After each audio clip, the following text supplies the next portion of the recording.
What actual applications do the quantum co-processors have at the moment? Yep. Yeah. So one of the big popular ones is a very recent algorithm. Back in, I think, 2014 is when it came out.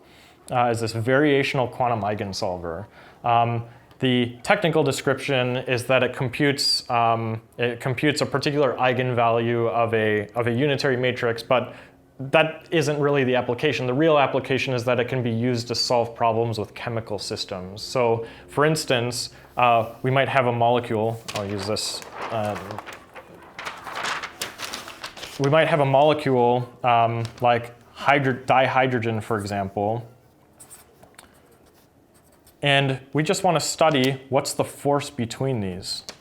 And we want to simulate what happens as we start pulling these out. What force are these experiencing?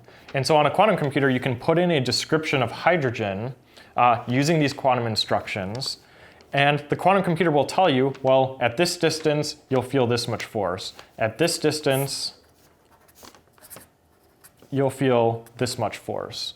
Approximately speaking, of course. So this is, of course, a very simple example, but if you think of more complex things like proteins in the human body that have hundreds and hundreds of atoms, and you want to think about how all of them are interacting simultaneously, that's what we think larger quantum computers are going to be useful for. But since our quantum computers right now are between 8 and 20-ish qubits, you can't put in molecules of very large size because you just don't have enough bits for it. Very similar to just how old programs were on old computers. You just have a limited amount of memory.